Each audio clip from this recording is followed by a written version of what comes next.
The mind. It's our link to consciousness, our thoughts, and as a byproduct, the expression of our soul. That free and unfettered aspect of being human that no one else has jurisdiction over. But as easily as the mind expresses the depths within, it remains easily lured into a false reality where thoughts become the object of attention and the source becomes forgotten. It is here where some scientists and philosophers believe we have lost the true reality and in turn become products of our environment and culture. And it wasn't until scientific study partnered with ancient rituals that they discovered that there might be a way to reconnect the soul and the mind more quickly and intimately.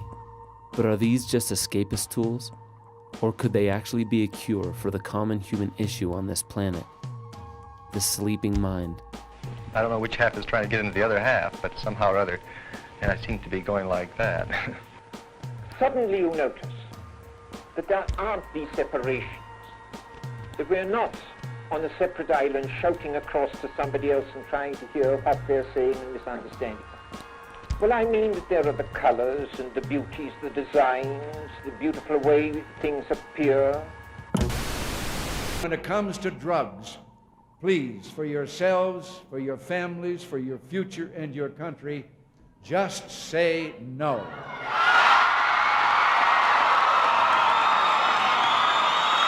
But what are these substances that have such a negative social view, and how did they come into the limelight?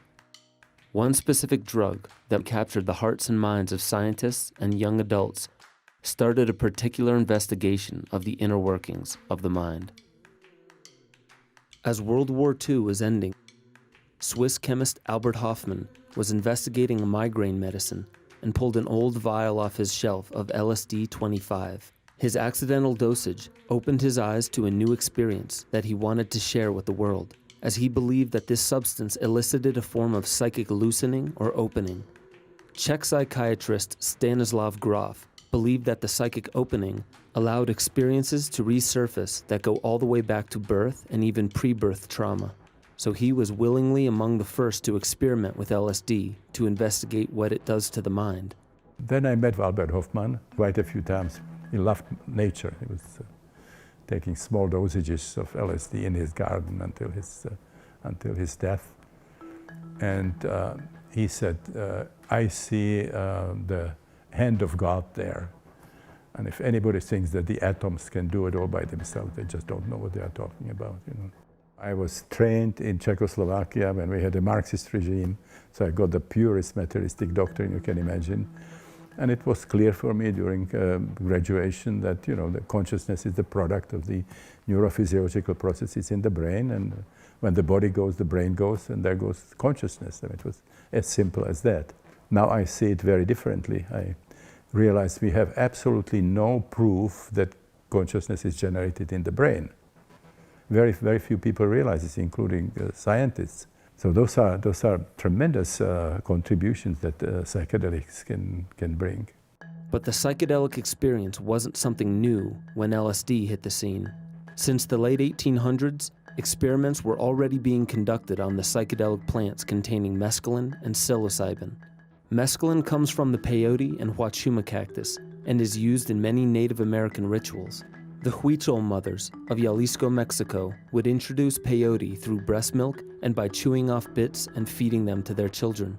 Even the Spanish chronicler, Fray Bernardino de Sahagún, reports that among the Chichimeca and Toltec, peyote was being used at least 2,000 years before the European explorers arrived. Archaeological artifacts were found in a cave near the lower Pecos River region in Texas, dating back to 3700 BC. In South America in prehistory, the Chavin were using the huachuma cactus in their own religious ceremonies.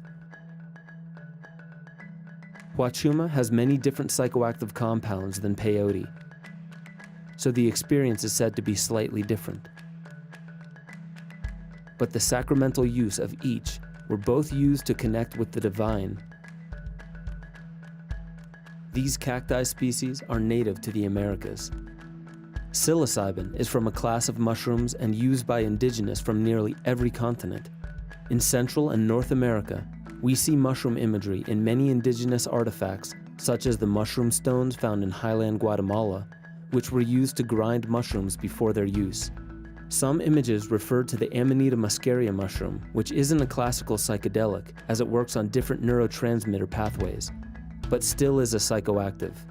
The Olmec, Toltec, and Aztec imagery shows that the Americas once had a rich history of mushroom appreciation before the European settlers and missionaries resisted their use. Imagery in Siberia among the Chukotka appears in rock carvings. In Hindu imagery, such as Lakshmi holding what appears to be mushrooms, some have debated these images as misidentified everyday objects. But believers of the deep psychedelic and shamanic roots of almost every ancient culture and religion say that you'll even find references in the Bible. The King James Version of Exodus 16:14 gives a description of manna that seems very similar to mushrooms in shape and location, and even the time of day that they appear. Even a modern look at the witch hunts and trials shows a deep appreciation for psychedelic and psychoactive plants that account for their tales of flying on broomsticks and shapeshifting into animals. There are too many to deny that psychedelic mushroom and cactus use were integral to many cultures worldwide. Whatever the conquistadors of the New World were so afraid of seems to still be present as we fast forward to the end of the 1960s. The revival of psychedelic appreciation among young adults began affecting the national narrative, and anti-drug propaganda was beginning to lose its effectiveness. How would the world deal with this new problem? People attempting to dissolve the reality constructs of culture. What would this mean for the rest of society? Psychedelics are the antidote to propaganda in some ways. They help you develop a mindset that sees through all that. That's the real reason they're considered dangerous. You know, as Terence said, psychedelics make you have funny ideas, but funny ideas are dangerous ideas, you know. So that's the reason psychedelics are prohibited, because they encourage you to think for yourself. You know, so that nation states act as though it's kind of normal to have wars. You know, go drop bombs on people, send in the troops. It's a kind of normal thing to do. It's not a normal thing to do at all. It's a completely abnormal, aberrant, psychopathic thing to do. We shouldn't be going out there and killing other people for some sort of weird national goal. It's a terrible, terrible mistake that we're making. And now the toys of war have become so big and so huge that they actually pose a threat to the whole future of humanity. The power of psychedelic plants for perceiving higher patterns and seeing through rhetoric led to a desperate reaction by superpowers, shutting down the collective memory of traditional indigenous practices and cutting off the public from legal use. Quickly, independent chemists were making slightly altered compounds which were technically not illegal. To combat this backdoor approach, the Analog Act was passed, and the DEA was granted emergency scheduling power, in which they could declare any substance illegal and may take up to a year to decide what schedule to class it as. Psychedelic plants and synthesized versions were put into Schedule 1. This category proclaims the substance is highly addictive and has no medicinal value. Was there any evidence for this claim, or was it a fear move? The classic psychedelics have been used for millennia, really, if you think of mushrooms and peyote. No evidence of toxicity. If you took heroic doses, I suppose you'd see increased blood pressure, but in the normal doses in the studies, you really don't see that happening. There is no craving to take them. As a matter of fact, they're anti-addictive, you know, in the sense that you often have to kind of screw your courage up to take them. The addictive qualities of psychedelics are non-existent. In fact, many of the psychedelic plants are used to quit highly addictive drugs like opiates. Alcoholics Anonymous co-founder Bill Wilson reportedly used LSD to quit drinking in the 1950s at the Veterans Administration Hospital in Los Angeles. Classic psychedelics like psilocybin, LSD, mescaline, they're not addictive because they don't activate, actually the reward pathways in the brain involve dopamine. Psychedelic plants mimic the neurotransmitter serotonin, and tolerance builds quickly at these receptor sites. Even those plants that don't build tolerance still eliminate themselves quickly and leave behind virtually no toxicity. They're also being shown to treat addiction rather than add to them. There are so many benefits coming to light from these substances that groups such as MAPS, Hefter, Beckley, and many others are organizing a science-based campaign to reverse the prohibition because the evidence is clear. They are not addictive, and they have remarkable medicinal and therapeutic value. So the question remains, why are highly addictive and toxic substances in Schedule II with widespread medicinal use, while these age-old plants, with a safe and ceremonial history going back many thousands of years and no evidence to prove physiological harm, are in Schedule I lockdown? Is it a war on drugs or a war on the mind? Why haven't the institutions that make these suggestions turned back to the original use of psychedelics? A return to Mother Earth for answers. The position that modern societies have taken on psychedelics, we've demonized these substances, we've made them illegal, we've subjected people to harsh prison sentences if they're found in possession of psychedelics. This is a terrible error that is being made in modern Western society. We are losing contact with our fundamental roots by doing that. Indigenous people have been their stewards. They preserve the plants, they preserve the practices in a certain way, but now all of a sudden psychedelics are going global, and you get a phenomenon where ayahuasca is like taking over the world, and a few years ago, mushrooms did something very similar. With all psychedelic plants, the traditional shamanic use of them nearly always includes a community and ritual setting.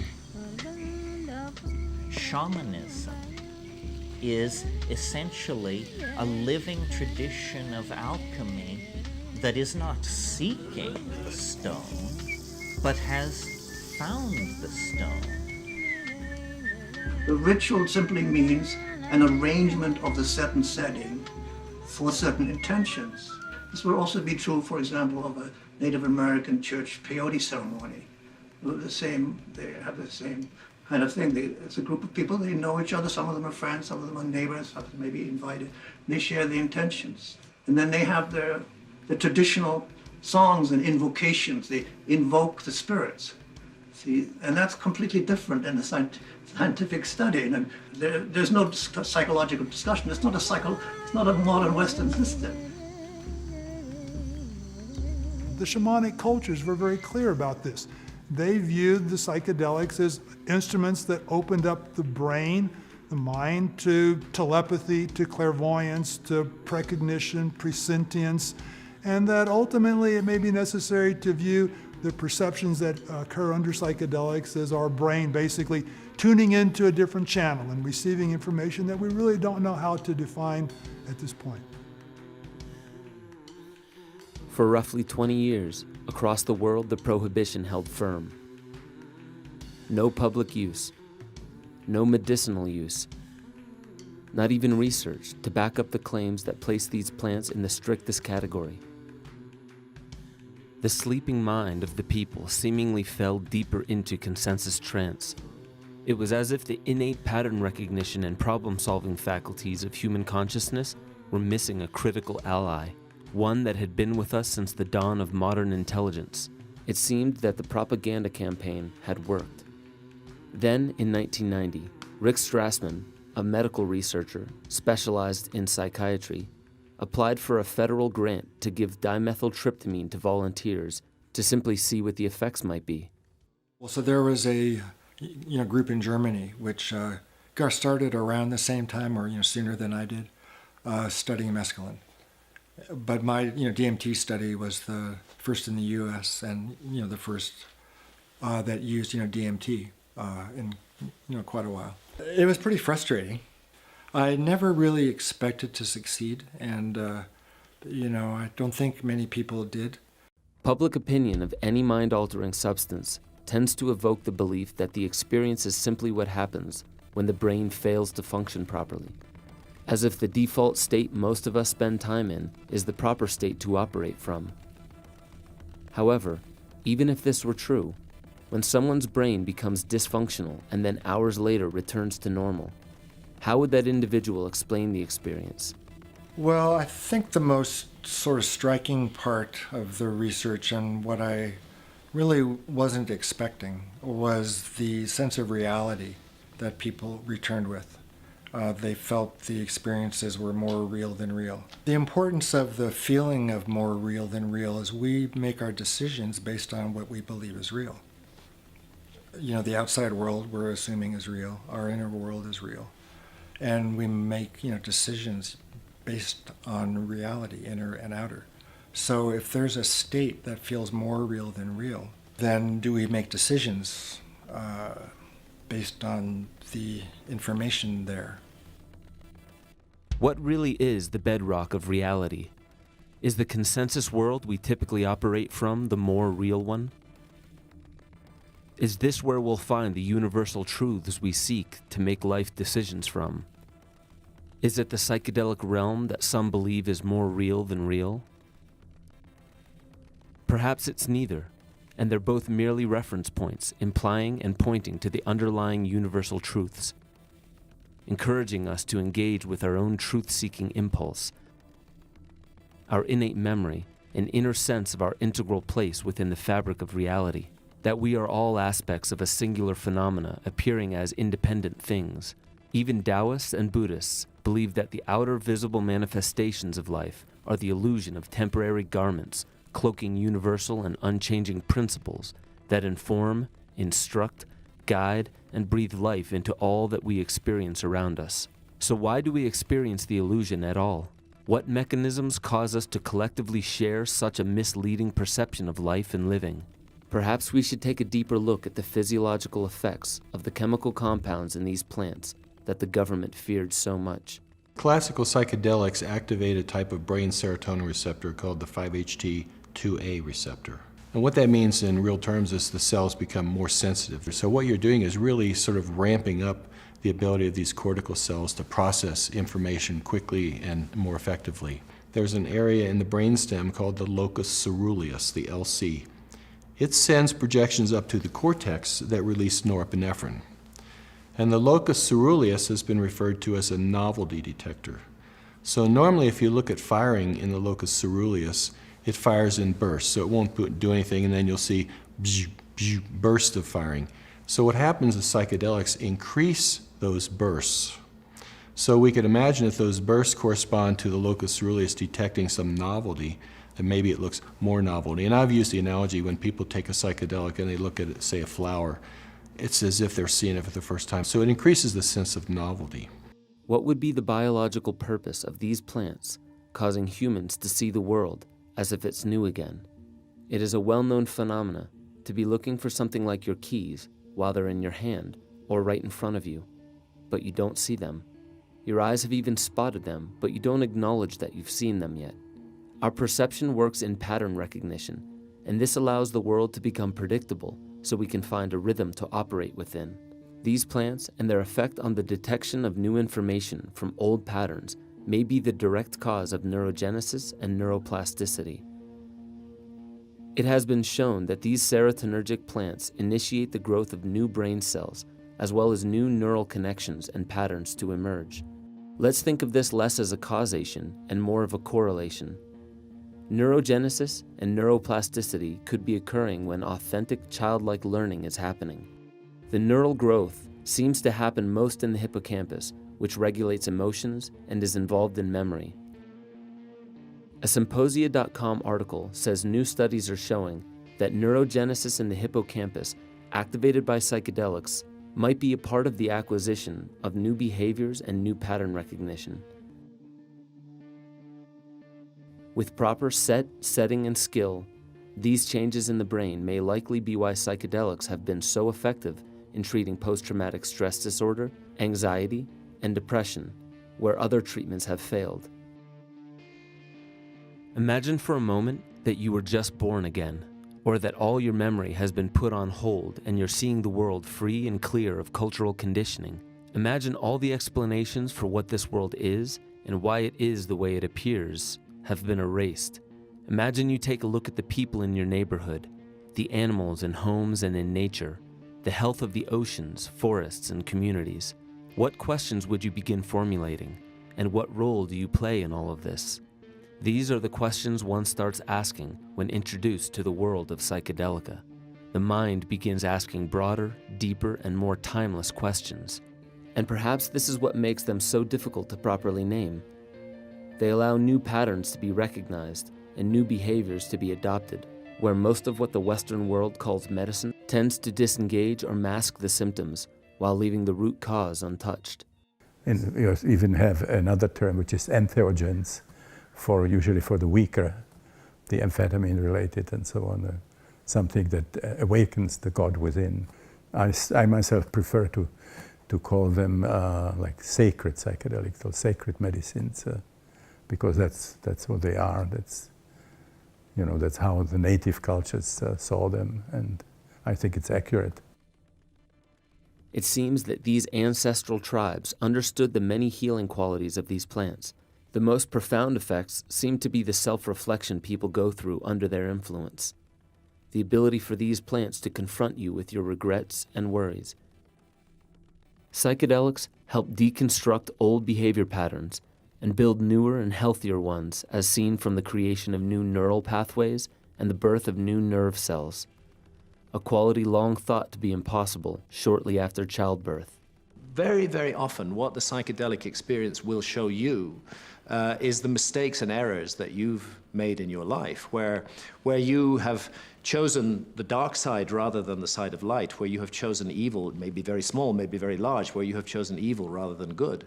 Psychedelics can give you insights into how to be a better person. It won't make you a better person. And if you're a bad person, you may still be a bad person. Some of the most skeptical and evidence-dependent researchers speak very lucidly about a very tangible spectrum of benefits they've personally experienced from using these substances responsibly. One of the fundamental effects of psychedelics is to integrate material that's normally not accessible to consciousness. And the fundamental way in which psychedelics make this information available is by a destabilizing of what's called the default mode network. This part of the brain that integrates our sense of self, our autobiographical memories, and our reflection upon our lives. So basically what's happening under psychedelics is a liberation of the parts of the brain, that 80 or 90% of the brain that they say we don't use. I mean, we use it, but we're just not able to access it. Psychedelics give us access to that unconscious. The language facility in the brain is destabilized as well. So the combination of our self-identity and our language being put off balance by simply ingesting a plant gives rise to the ineffability of the experience. Just as we see with any mystical or spiritual experience, words are not enough to communicate the magnitude of the experience.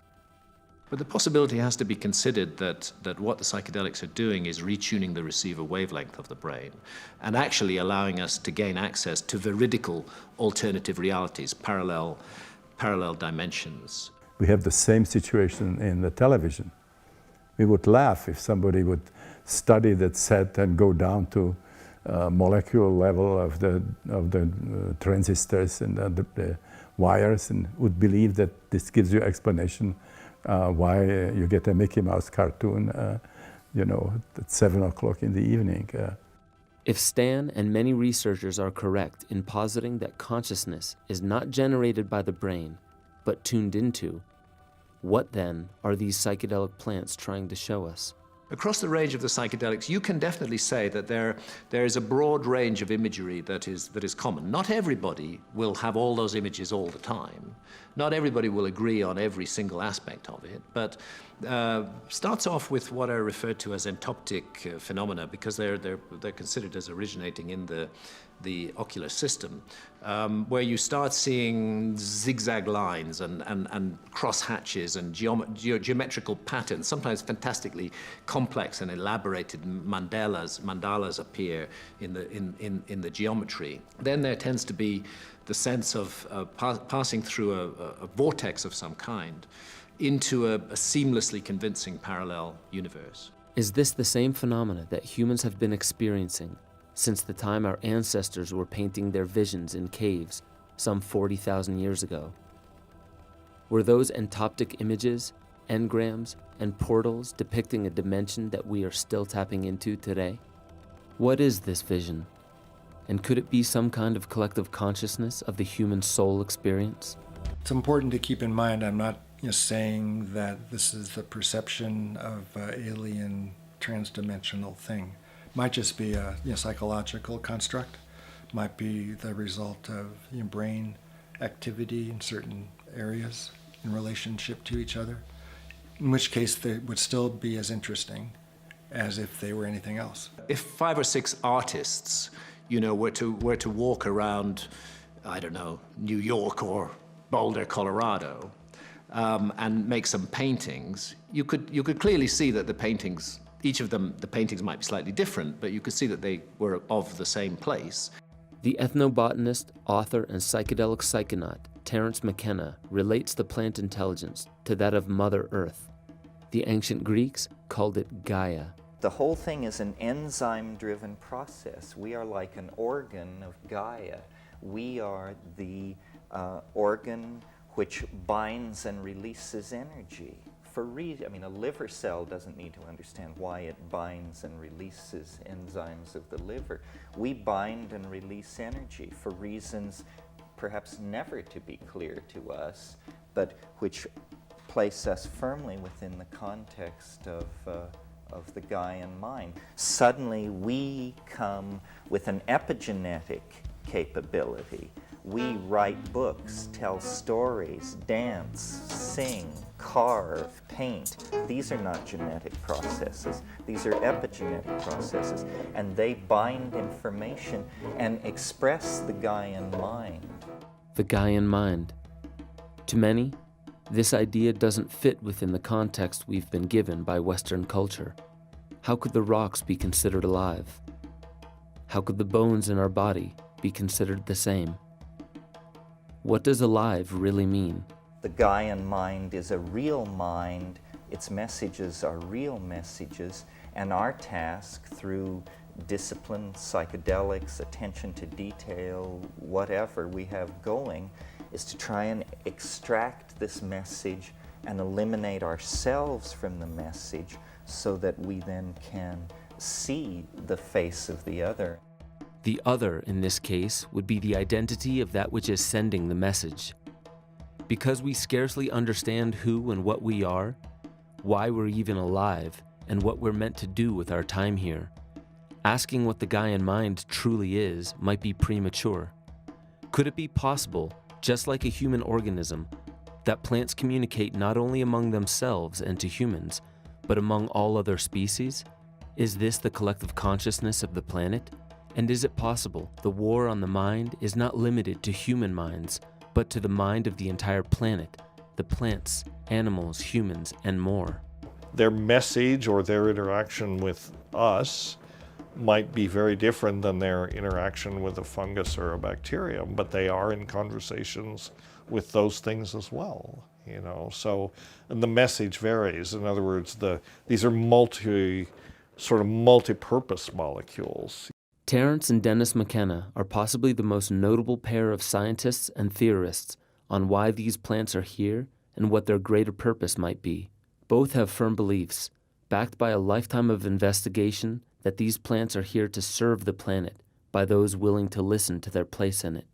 I like to call them ambassadors from Gaia. They happen to make these messenger molecules that are useful for communicating with the complex brains of these problematic apes that evolution has spawned. That would be us, and we're the most dangerous thing to show up on the planet in who knows, depends on when you want to start counting, but at least the last 100 million years, because we have the potential to completely upset the apple cart, by the technologies that we can manipulate. When you look what we have done to the Pacific Ocean, what we are doing to the atmosphere, what we have done to water, things like the Mexican Gulf or the reactor, from Chernobyl to the Japanese one, We cannot do this for a very long time. We might not make it as a species. One of the other things we know about the world today is that we're living in the midst of a major ecological crisis. Some people talk about the 5th major extinction here on the planet being promoted by human activity. We don't have a compassionate relationship with our environment as a global society. If the ecological threat that we face is truly upon us, could the psychedelic plants be intervening on behalf of Gaia? So the Earth, I think, senses that where it's in danger and is trying to get a message to us that we have to wake up. Are psychedelic plants here to introduce us to ourselves, to the shadow of our psyche, and the ills that come from the sleeping mind? What if the greatest threat we face is not out there in the world of symptoms, but in here? In the dark corners of individual psychology and its rippling effect into the masses. Since the dawn of time, psychedelic plants have been there. They've seen the horrors of the past and have always produced the medicine most needed by these dangerous minds. A class of compounds that, when all is said and done, offer us an honest look at ourselves. And from this new perspective, humility, compassion, and community bonding naturally emerge. Perhaps they confront us and give us the only medicine that may help us out of these dark times: love. And how far back can we trace the human psychedelic relationship? There is really an enormous wealth of evidence to suggest, I would go beyond saying to suggest, to prove that our ancestors, deep into prehistory, were using the kind of substances that we call psychedelics today. And these would be the natural psychedelics that are available from plants. These plants have played a fundamental role in the human story. But how have these plants shaped our human story? What evidence can be found that suggests at one time psychedelics were an accepted practice on the understanding of the universe? Mysteriously, in 1976, a Soviet archaeologist uncovered a 4,000-year-old temple complex in present-day Turkmenistan.